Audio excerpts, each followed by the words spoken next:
Bueno, muy buenos días con todos. Un viernes más de viernes científico, valga la redundancia. Vamos ya a dar inicio a un tema muy interesante titulado Microbiota y salud clave en una alimentación sana. Hoy nos acompaña la licenciada Marcelina Albizuri Chávez, así que vamos a dar ya el pase, vamos a dejar el tiempo con ella. Adelante, licenciada. Buenos días. Bueno, gracias por la oportunidad, ¿no?, de compartir un pequeñito grano de arena en esta hora de capacitación y bueno, espero que sea del agrado y que puedan ejecutar los conocimientos aprendidos, ¿no?, ponerlos en prácticas en la vida diaria. El día de hoy vamos a hablar sobre la microbiota y salud, que es un tema clave, ¿no? Es por ahí que están descubriendo que básicamente puede ser el iceberg del origen de todas las enfermedades metabólicas, ¿no? Entonces vamos a aprender un poquito más sobre el tema. La siguiente, por favor. La siguiente. Sí.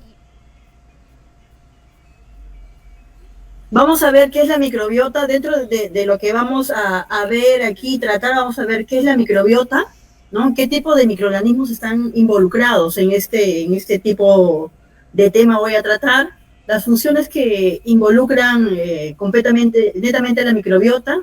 ¿Qué factores pueden estar motivando o desequilibrando esta microbiota? Las enfermedades que se hacen con este desequilibrio presentes en la microbiota. Y vamos a ver elementos muy importantes, ¿no?, que juegan un papel en la preservación y en equilibrio de esta microbiota, como son los prebióticos, probióticos y el omega 6. Y algunas recomendaciones para ponerlo en práctica. La siguiente. Vamos a ver que a lo largo de todo el cuerpo tenemos microorganismos. Y estos microorganismos se encuentran desde la boca, la piel, las vías urinarias, vías respiratorias, ¿no? Entonces vamos a encontrar microorganismos en todas las partes del cuerpo. Pero en esta oportunidad vamos a hablar netamente aquellas que se encuentran en el tracto, en la última parte del tracto, que es el colon, ¿no? Vamos a hablar sobre todos esos microorganismos que tienen mucha implicancia en la salud actualmente. La siguiente.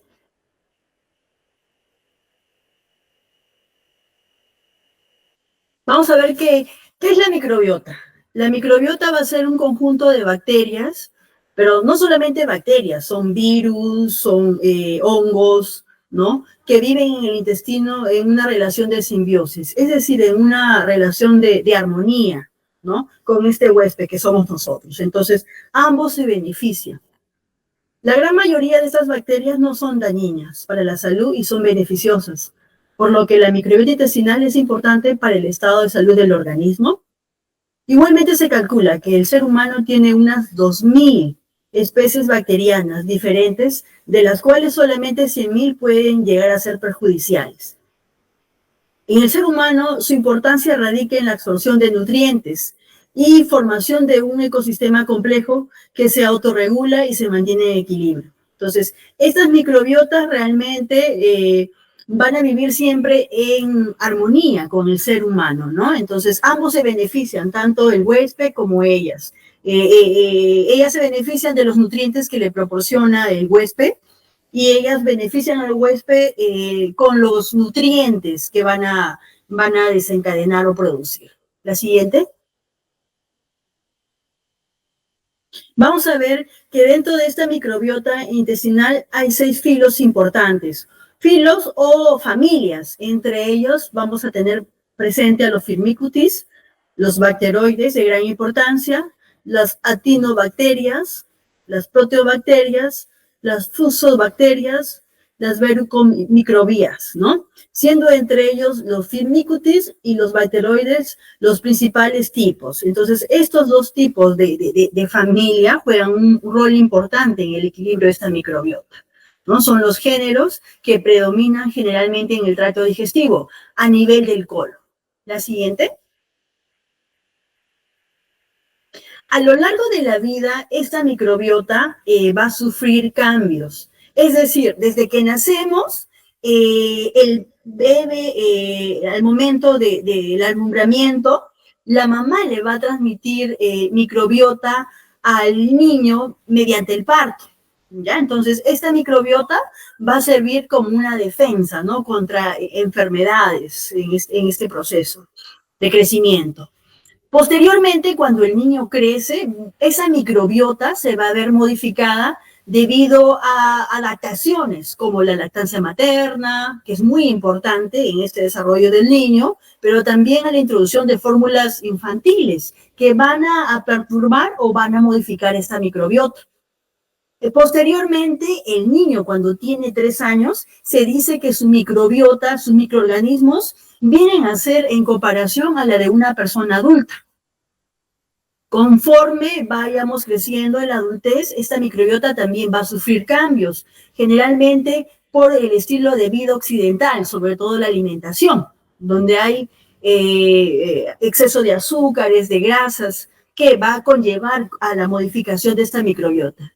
Y ya en la senescencia, en la senectud, en lo que es el adulto mayor, vamos a ver que esta microbiota generalmente está en declive, ¿no? Entonces, vemos que a lo largo del proceso de la vida, esta microbiota se va modificando, ¿no? Entonces, aquí dice la disminución de las bacterias anaeróbicas, bifidobacterias, se considera un estado inflamatorio deteriorado debido a su papel en la disminución del sistema inmunitario. Esta bacteria generalmente en los adultos mayores no hay.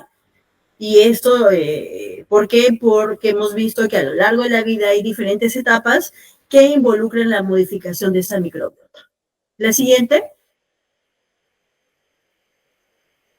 Entonces, esta microbiota de la que hemos hablado es muy importante. ¿Por qué? Porque tiene funciones metabólicas. Es decir, va a favorecer la digestión, fermentación de alimentos no digeribles. Es decir, son la fibra soluble, la que no vamos a digerir, entonces va a servir de sustrato de alimento de estos microbios para que puedan aprovechar al máximo y formar nutrientes que van a participar, ¿no? Estos nutrientes van a formar ácidos grasos, los cuales van a tener un papel muy importante en la prevención y el cuidado de este tracto, en esta parte del tracto digestivo.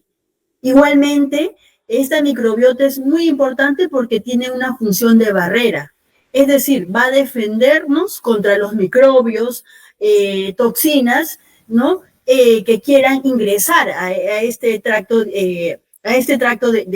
tracto digestivo, ¿ya? Y va a consistir su defensa mediante la producción del moco, ¿no? Este moco va a proteger al intestino a que no puedan ingresar bacterias, sustancias patógenas, ¿no? En este caso, que nos puedan producir enfermedades.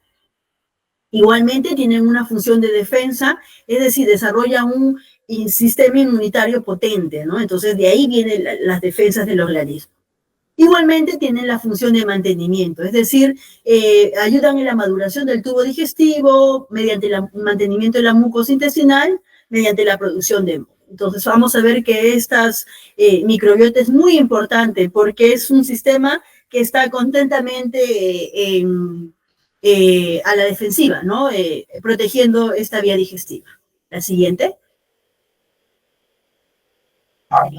Pero a lo largo de esta vida, esta microbiota también sufre cambios, ¿ya? Y va a sufrir cambios debido a que a muchos factores que hoy en día atravesamos, ¿no? Uno de ellos, como dije, desde el momento de la mamá, cómo se da la concepción, ¿no? Por parto natural o cesárea. Entonces, esto influye también en cuánto el niño haya captado de la microbiota, los microorganismos de la madre. Igualmente se va a ir influenciado también por la dieta. Nuestra alimentación, tanto el abuso de grasas, de azúcares, también va a tener repercusión en esta microbiota. También las drogas, la polifarmacia, ¿no? La medicación, como los antibióticos, también va a barrer a estos microorganismos y puede debilitar ese sistema de defensa. La contaminación, el ejercicio extenso, tenue, o sea, con el ejercicio muy vigoroso también puede afectar a la microbiota. Por el otro lado, también tenemos aquí, hemos visto nuestro estado, ¿no? Nuestro estado mental, ¿no? Personas con depresión, estrés, ¿no? También van a influenciar en esta microbiota. Enfermedades crónicas, ¿no? Como el cáncer, la diabetes, también van a afectar nuestra microbiota y nuestro nivel cognitivo. La siguiente. Entonces, cuando hay esta afectación de esta microbiota, cuando hay no hay un equilibrio entre estos microorganismos, se conoce como, cuando se rompe ese desequilibrio, se conoce como disbiosis. La disbiosis quiere decir que hay una alteración, ¿no? Alteración de este nicho donde se vivía en armonía con estos microorganismos. Es decir, ellos no nos atacan, no nos hacen nada, viven en armonía. Pero cuando se rompe esta armonía, este desequilibrio, se conoce como disbiosis. ¿Ya? Y aquí tenemos un cuadrito, vamos a ver salud y enfermedad, vamos a ver en la parte izquierda, vamos a ver fuera, en la parte de arriba, vamos a ver, en este caso, sustancias nutritivas, ¿no? Las cuales van a hacer que en esta parte vamos a ver como unas capitas, como unos ladrillos que están bien pegados, bien repujados, ¿no? Están entre ellos bien sedimentados y van a evitar que ingresen agentes a la parte interna del otro lado, ¿no? Entonces, eso es un equilibrio, eso es la microbiota, todo es equilibrio, vive. Y estas sustancias de lo que comemos van a producir nutrientes para mantener ese equilibrio. Cosa que sucede en la parte derecha, que hay una disbiosis. Cuando vamos a ver igual los ladrillos, vamos a verlos separados, ¿no? Vamos a ver así que dejan espacios para que puedan ingresar sustancias externas al medio interno. Entonces, eso se conoce como disbiosis. Y cuando se lleva a cabo esto, hay una inflamación, hay la presencia de enfermedades, ¿ya? Nuestro organismo no puede repeler eso, y eso se conoce como disbiosis. ¿Y eso por qué se produce? Porque hay dietas ricas en grasas, ¿no? Generalmente grasas que mostraron una reducción de los bacteroides y un aumento de los proteobacterias, que son las bacterias que pueden ocasionar esto, ¿no? Que se rompa esa barrera, esa armonía, ¿no? En este caso, y que se lleve a cabo la presencia de inflamación, trayendo con enfermedades. La siguiente. Entonces, al llevarse a cabo esa disbiosis, al romperse el equilibrio que veníamos, ¿no? En la armonía, se van a presentar enfermedades, ¿ya? ¿Por qué? Porque tenemos una puerta abierta para que ingrese cualquier agente patógeno, ¿no? Y es a raíz de ahí que se produce la disbiosis, llevando a cabo la presencia de enfermedades como enfermedades cardíacas, hipertensión, aterosclerosis, problemas de cáncer, que generalmente han encontrado que esta disbiosis está relacionada al cáncer del colon. Igualmente, problemas de diabetes 2, porque hay una resistencia a la insulina. Desórdenes, ¿no? De problemas neurológicos, depresión, el Parkinson, enfermedades como las del riñón, enfermedades crónicas y la cirrosis hepática. Entonces, miren cuánto consigo puede traer este desorden y puede alterar otras funciones, otros órganos, ¿no? Y todo parte del eje del intestino, que tiene mucha comunicación con el cerebro. La siguiente. Entonces, nosotros, ¿qué podemos hacer, no? Para cuidar nuestra microbiota, ya que sabemos que si seguimos consumiendo mucho azúcar o grasas o teniendo una alimentación desordenada, ¿cómo podemos mejorar o que estos microorganismos no nos sigan perjudicando con nuestras acciones, ¿no? Y sobre todo dándose la aparición de las enfermedades que hemos citado en la diapositiva anterior. ¿Qué podemos hacer? La siguiente. Entonces, se ha visto que la dieta va a modular la composición y la función de esta comunidad de microbios en humanos. Nuestra alimentación es muy importante porque constantemente esta microbiota está en constante cambio, en razón de minutos, segundos. Entonces, sí se puede modificar esta microbiota. Es decir, si tenemos estos microorganismos alterados, patógenos, podemos mejorar eso con una alimentación saludable, balanceada. La microbiota del intestino humano responde rápidamente a los cambios de la dieta. Está comprobado en las investigaciones, han habido estudios que generalmente corroboran, ¿no? Niños hacen comparaciones, niños del África con niños. Perfecto, entonces lo que decía anteriormente que sí podemos modificar esta microbiota. Cuando ha habido la disbiosis, sí hay investigaciones que corroboran que podemos mejorar esta microbiota con nuestros hábitos alimenticios. En esta parte se parte de la dieta, ¿no? Corregir lo que estamos haciendo mal. La siguiente. Entonces estamos hablando de los probióticos, ¿no? En este caso, ¿cómo vamos a mejorar esa microbiota? Con probióticos. ¿Qué son los probióticos? En el año 2002, la Organización Mundial de la Salud definió los probióticos como microorganismos vivos que cuando son suministrados en cantidades adecuadas promueven beneficios en la salud del organismo del anfitrión, en este caso el huésped. Las especies de Lactobacillus y Bifidobacterius son las más utilizadas como probióticos, pero también se utiliza la levadura, las Saccharomyces, Boulardis y algunas de las especies de E. coli y Bacillus. Las bacterias ácido lácticas, como las especies de los lactobacillus, que han sido utilizadas para la conservación de alimentos por fermentación durante miles de años, pueden actuar como agentes fermentadores de alimentos y además son potencialmente beneficiosos para la salud. La fermentación se aplica a nivel mundial en la conservación de varias materias primas agrícolas, cereales, raíces, tubérculos, frutas, verduras y hortalizas, leches, carnes, pescados y otros. Entonces, ¿qué nos está diciendo aquí? Que los probióticos son muy importantes para mejorar esta microbiota. Y vamos a encontrarlo en estos microorganismos, pero también en alimentos fermentados, ¿ya? Que lo vamos a ver más adelante. La siguiente. Entonces, estos probióticos son muy beneficiosos porque tienen funciones específicas a nivel inmunológico. ¿Ya? Inmunológico van a activar a los macrófagos, que son células de defensas, ¿no? Y que nos van a proteger, dar la inmunidad. Van a disminuir el proceso inflamatorio a nivel de esta parte del tracto digestivo, ¿no? Y inducen tolerancia a antígenos alimentarios. Igualmente, los beneficios no inmunológicos van a digerir el alimento y compiten con los patógenos por los nutrientes, es decir, nos van a aportar nutrientes muy importantes para el mantenimiento de esta parte del tracto digestivo. Igualmente van a disminuir o alterar el pH para crear un ambiente desfavorable para los agentes patógenos, llámese virus, llámese agentes que puedan dañar esta mucosa, ¿no? Eliminan radicales superóxidos, es decir, sustancias que puedan inflamar o dañar esta mucosa. Mejoran la función de la barrera intestinal, es decir, como vimos anteriormente en la diapositiva anterior, esos ladrillos van a estar unidos, compactos, ¿no? Entonces, en eso ayuda esos probióticos, a que no haya espacio entre sí, apertura para que ingresen agentes externos a nivel sanguíneo, ¿no?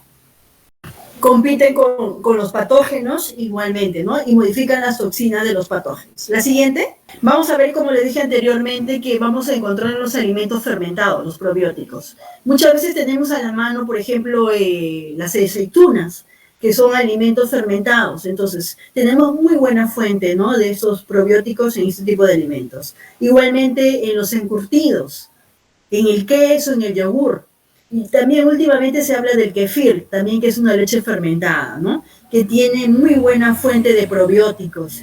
Y estos alimentos pueden modificar, pueden nutrir, ¿no? Pueden hacer que se lleven a cabo estos beneficios citados anteriormente. La siguiente. Otro grupo de alimento importante, ¿no? Hemos hablado de los probióticos, que son los microorganismos. La otra contraparte son los prebióticos. Son los sustratos o alimentos que van a servir a estos probióticos, es decir, los nutren a los probióticos, en pocas palabras, como dice su nombre, ¿no? Es un sustrato utilizado selectivamente por los microorganismos del huésped. Los prebióticos se utilizaron originalmente para estudiar el efecto estimulante de los probióticos. Los prebióticos más conocidos son la inulina, los fructooligosacáridos, la lactulosa y los galactolisacáridos, que son los GOS y los FOS.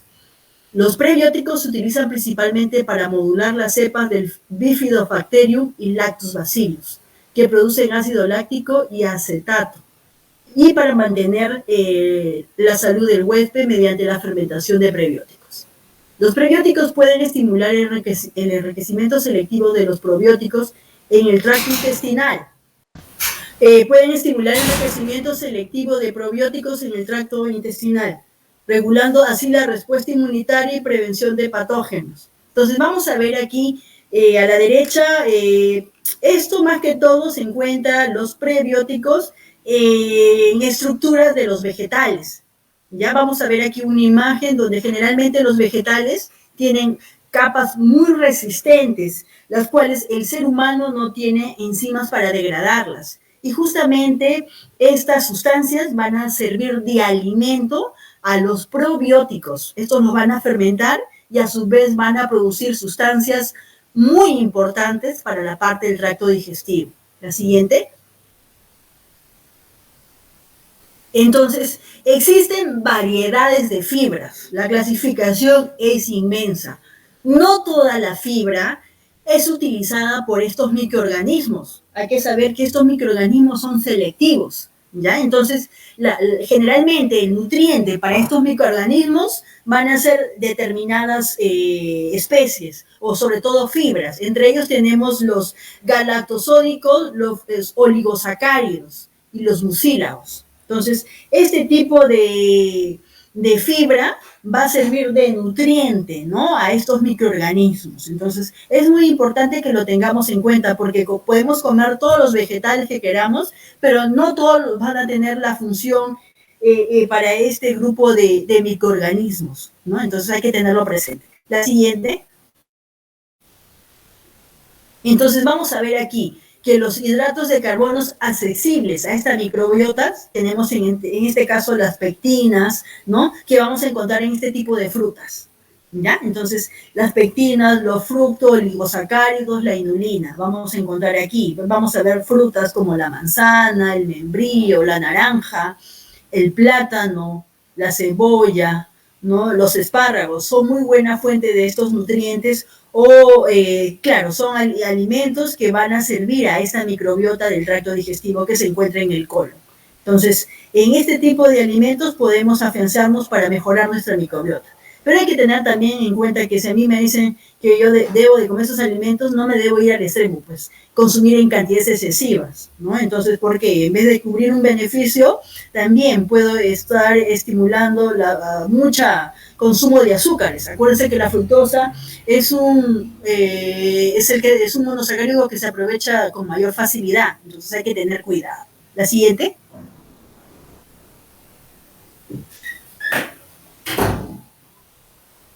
También, otro hidrato de carbono accesible a la microbiota son los mucílagos, ¿ya? Y los beta-glucanos. Muchas veces encontramos, no voy a comer, por ejemplo, un ejemplo es, no voy a consumir la avena porque la avena me engorda, ¿ya? Entonces satanizamos o de repente nos llevamos mucho de lo que hay en el Facebook, ¿no? Entonces no todo es confiable. La avena deben saber que tiene dos tipos de fibra soluble e insoluble. Entonces, ese es un buen alimento para este tipo de microorganismos que van a beneficiar, van a cuidar el tracto digestivo, la mucosa. Entonces, es una alternativa que podemos utilizarlo como parte de nuestra alimentación diaria.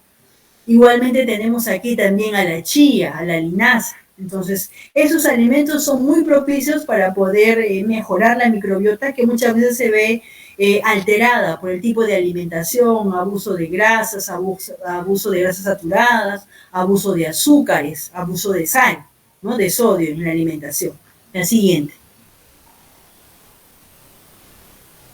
Igualmente también existen otro tipo de carbohidratos que son los almidones resistentes, que también la importancia de conocer la función de este almidón resistente va a residir en sus características como prebiótico, las cuales expresan sus beneficios al aumentar el consumo del mismo, generando mayor inmunidad en la microbiota y aumento en la producción de ácidos grasos volátiles, principalmente el butirato en el colon.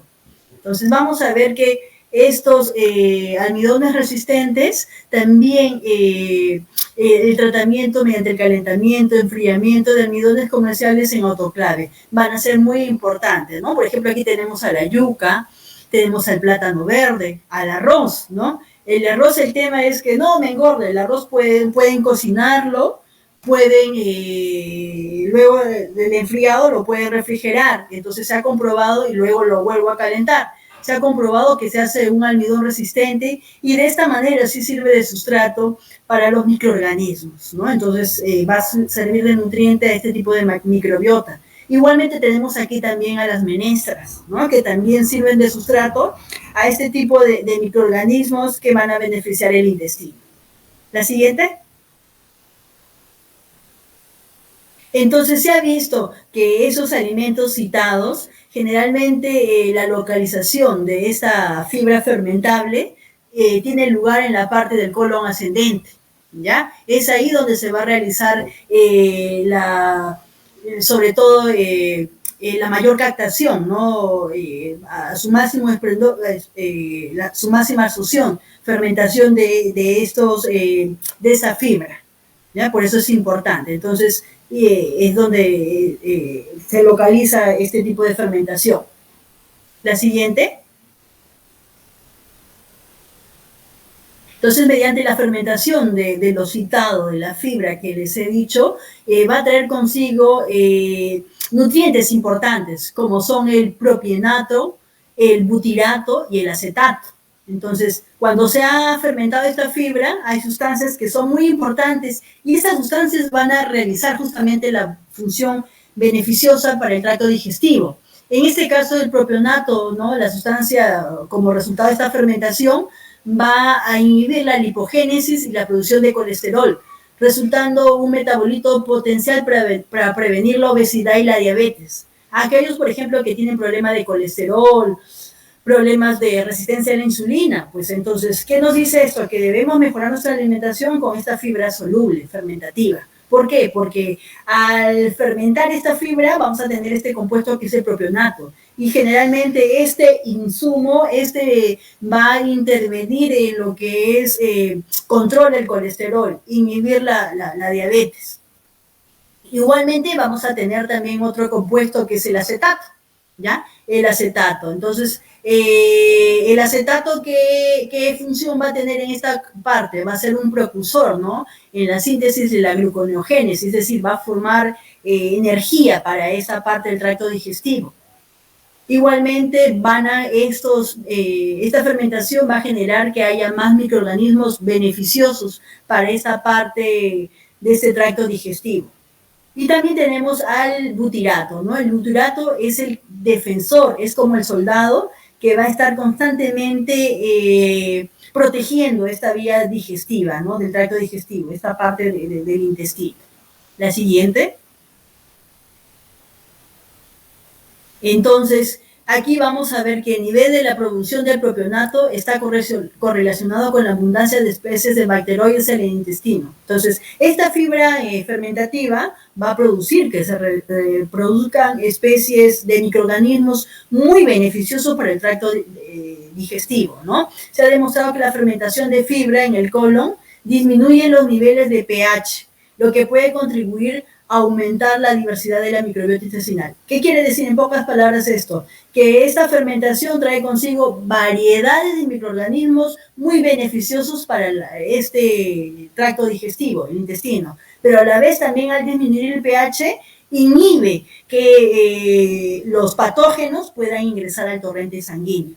Y también ayuda a la contribución del moco, ¿ya? El moco tiene un papel muy importante en dar una sustancia de protección y nutriente a los microorganismos beneficiosos. La siguiente. Entonces, aquí también tenemos así como los prebióticos, que son los sustratos o los alimentos para los microorganismos, los probióticos, que son los microorganismos. Tenemos también otros nutrientes, que es el omega 3, y que todos lo vamos a encontrar en el pescado, ¿ya? Entonces, el omega 3 es un aceite esencial, ¿ya? Entonces, muy esencial. ¿Dónde lo vamos a encontrar? Como les vuelvo a decir, en el pescado. Entonces, también va a ayudar en mejorar este desorden, este desequilibrio, esta disbiosis.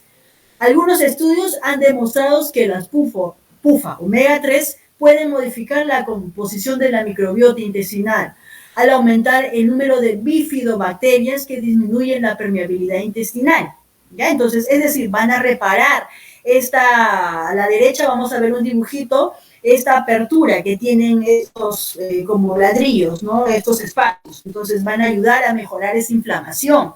¿Producto de qué? De una dieta occidental que se basa en el consumo de azúcares. Entonces, la importancia de comer pescado no solamente radica en limpiar arterias, sino articulaciones, prevenir triglicéridos, sino también tiene una cierta implicancia en controlar esta inflamación que se está llevando en esa parte importante del tracto digestivo. La siguiente, por favor. Entonces aquí, ha habido un estudio en los que se han encontrado los efectos de la dieta enriquecida con sardinas sobre el control metabólico, la inflamación, la microbiota intestinal en pacientes diabéticos tipo 2 que no han recibido ningún fármaco. Este es un ensayo piloto, ¿no? Que encontraron que los objetivos de este estudio fueron investigar los efectos de una dieta enriquecida con sardinas sobre el control metabólico, la adiponectina, los marcadores inflamatorios, la composición de ácidos grasos de la membrana eritrocitaria y la microbiota intestinal en pacientes con diabetes 2 que no habían recibido ningún fármaco. En ese estudio los participantes siguieron una intervención dietética de 6 meses consistentes en una dieta estándar para diabéticos, en este grupo control fueron 15, y una dieta estándar suplementadas con 100 gramos de sardina, o con una dieta estándar suplementada con 100 gramos de sardina 5 días a la semana, ¿no? En este caso fueron 17, que aportaban aproximadamente 3 gramos de EPA y DHA. ¿Qué demostró este estudio? Reveló una disminución significativa de los firmicutes en ambos grupos experimentales, y la proporción de firmicutes y bacteroides disminuyó en el grupo omega 3. Además, las concentraciones de coli aumentaron en ambos grupos y las proporciones de bacteroides y prebotelas aumentaron en el grupo alimentado con sardinas. ¿Qué nos quiere decir este estudio? Que bacteroides, prebotelas, aumentaron en el grupo con sardinas, que tienen un potente papel antiinflamatorio, ¿no? Antiinflamatorio ante la agresividad que se ha visto afectada esta parte del tracto digestivo. Entonces, es muy importante cuando nos digan consuma pescado, ya sabemos por qué lo debemos consumir, que no solamente por el tema de los triglicéridos, sino que tiene un poder antiinflamatorio que va a ayudar a mejorar la permeabilidad, ¿no? O la alteración de este tracto digestivo, que es a nivel del colon. La siguiente. Igualmente, los PUFA omega 3 afectan a la microbiota intestinal de 3 maneras. 1. Modulando el tipo y la abundancia de microbios intestinales. El aceite de pescado ejerce un efecto inhibidor sobre diversas bacterias y aumenta el crecimiento de bifidobacterias. Entonces, modula el tipo de bacterias positivas que debemos de tener en el tracto digestivo. Altera los niveles de mediadores proinflamatorios como las endotoxinas, es decir, va a ayudarnos a disminuir ese nivel de inflamación en el tracto digestivo. Igualmente va a regular los niveles de ácidos grasos de cadena corta o de sales de ácidos grasos de cadena corta. El butirato se considera una fuente importante de energía esencial para la mucosa colónica que controla la expresión genética, la inflamación, la diferenciación y la muerte de las células en el hueso. En pocas palabras, ¿qué nos quiere decir esto? Consuma pescado, porque el pescado va a seleccionar el tipo de microorganismos beneficioso para esta parte del colon. Consuma pescado, porque va a ayudar a disminuir el nivel de inflamación y reponer esa parte del tracto afectado. Y consuma pescado porque va a producir el butirato, que es un precursor para la defensa de esta parte del tracto digestivo. Por eso es importante el consumo del pescado.